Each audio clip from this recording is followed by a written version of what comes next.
boy, we're starting this off on a sour note. So the writers are on strike, and they've been joined by the actors who are now on strike. First time in 60 years. Yeah. Imagine that. Another like once in a lifetime thing we have to live through, because we haven't had enough of that apparently.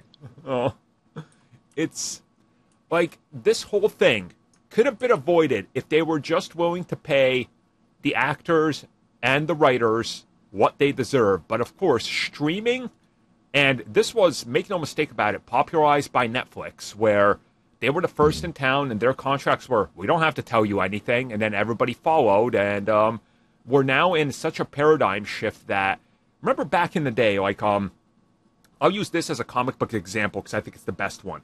Jack Nicholson famously used to be a $20 million asking price to join a film. For the Batman, he took less than a quarter of that and said, you know what? I'm going to take a substantially smaller payday, but what I'm going to do is ask you guys for residuals. And they were like, what an idiot. This is never going to be that big. He makes $20 to $30 million a year to this day thanks to Batman 89, doing nothing. Actors don't get that anymore, and none of the writers do either, and they're all fighting for that again because, guess what? When your movie goes to Netflix or somewhere, it doesn't matter how many millions of views it gets, you're not getting paid extra. And that's honestly really dishonest and not good for anybody involved with it. It's terrible, outside of the corporates that are making all the money. So, but how can we pay these people when Bob Iger's, he's earning like 25 million plus a year, and his bonus is expected to be now 5 times bigger than it was before? Yeah. Think of Bob. Like, come on now. Maybe Bob Iger should bring back those expensive $50 million tequilas. It's like, I don't know, Mitch, you're kind of also online. What have you seen from some of the people's arguments and perception of this? Because I've seen a complete mix. I've seen idiots defending these corporations. And I'm just like, unfortunately, that's the majority of it, right? That I've seen. Yeah. Like, too fast. That's more on Twitter than anything. We know Twitter these days is just Elon Musk's town. It's just bots spewing the same old crap. But yeah. It's either everyone's. It's a 50-50 from what I've seen. Right. 50% of the people that are actually real are all in favour, and they're smart and they're not dumb. The other half is just bots that are incredibly dumb and written by a 13-year-old. And also, or like a 50-year-old man-child. No, I was going to say, don't forget the old man grifters that are grifting people, being like, actually, if they don't pay them, then we win. It's like, huh? Then how are you going to make money off of complaining about the next Star Wars thing if there's no next Star Wars thing? Like, you see, the writers are woke, and therefore they should go broke. Yeah, legit, though, that's an argument I've seen. I'm like, you guys are... I can't believe that's I can't believe that thought enters somebody's brain, and then it actually comes out their mouth, and they're like, yeah, I'm sticking by that. That is... not having writers and actors is how we get the Snyder Cut the Snyderverse back, because that makes sense. I've seen that as well, which, to be fair, I'm convinced that universe didn't actually have writers, so that might actually be something to explore there.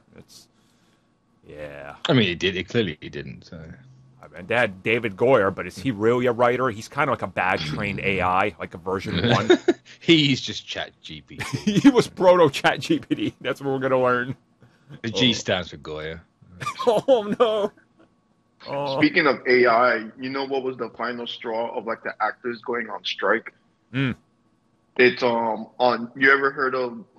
Was it Black Mirror, the Black Mirror series? Yeah. On Netflix. Yeah, there was an episode. There was legit an episode before this strike happened, like a day or so when they dropped, and they had an AI episode, and they had like they AI'd the actors and everything. It was wild. What? Yeah. Man, I didn't even know Black Mirror was back. So good advertising, Netflix. All right. That feels like a real sense of irony. It's like The Boys taking the piss out of franchises and then becoming a franchise itself. Yeah. It's like we're gonna, Black Mirror's a parody and all this sci-fi stuff and dystopian, and then they use dystopian shit to make an episode. Yeah, it's weird. It's wild. It's, I mean, I don't even know. This whole thing is just insane. But what's insane is that the plan is to starve the writers out. Like, Yeah. come on. That's wild. That's really wild because literally a lot of the best content we get in media is from writers because people always like, for example, let's bring up like the Russo brothers, right? yeah, Is like, you think the Russo brothers would make it this far without Christopher McFeely and the other guy? right, Yeah, his yeah, other name. Yeah, it's Marcus like, McFeely, yeah. yeah, so it's like, literally a lot of the best content is from writers. Like people give directors way too much credit. Like look at the Directors Guild. They already They sold what it was out. They Yeah, took they the sold first, out. the They smallest deal possible. They made the and then deal was like, already. It was "Peace." like, like, bro. You know, sure, it's only a 3-year deal, right? They're not exactly clinging onto it for long, but come on, like, uh-huh. they literally do half your work. Like, Yeah. It's and that's the thing, like reading that whole article, right? And then seeing the backup by all the other trades, they're like, oh, we can't confirm this. Their goal is to let the writers literally lose their homes in Hollywood and wherever they are, and then they're going to renegotiate. So essentially Hollywood is saying, we're not budging until you come back and work under the same conditions. And it's like, yeah. okay, so estimated 160,000 writers now are a part of this. Like, And it's probably gonna get worse. yeah, and then the Say, actors. is that just America? Because like I know the UK writers are. It sounds like that's doing it as just well. America, but yeah, it's the numbers are never confirmed because we don't know the exact counts. But again, Yeah. it's insane. It's absolutely insane that it got here, but it did. Because what they're going to do now, they literally can't do anything. They have no actors. Right. Yeah.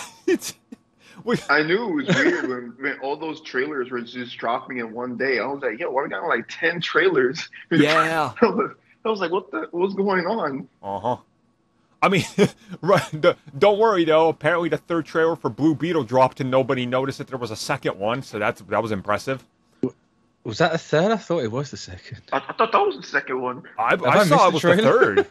Oh no, because there was the international recut, which was technically trailer 2 in some territories. That doesn't count. That doesn't count. Yeah, but hey, nobody knew this trailer was out either, so that's something. I mean, is it a trailer or the whole movie? Find out. WB, so whole movie, of course, of course. Well, It's just Shazam, but blue. Blue Shazam. They already did evil Shazam. Now it's Blue Shazam. It's man, they got a pattern over here. We're gonna have like almost no content of film and TV next year. Yeah. I mean, we got reality TV shows. I guess we could talk about that on the podcast, right? I mean, I'm down to talk about The Circle because that's like the best reality show ever made. We got that. We got Ultimatum. We got Love is Blind. We got Real Housewives. Don't worry. Oh boy! All right. It's... Yeah. You ever heard of Naked Attraction? I've heard of it. Oh, I guess I'm gonna have to watch it now. We gotta keep the show alive. Yeah, what else are you gonna keep watching? So just think of Blind Date, but they're literally naked.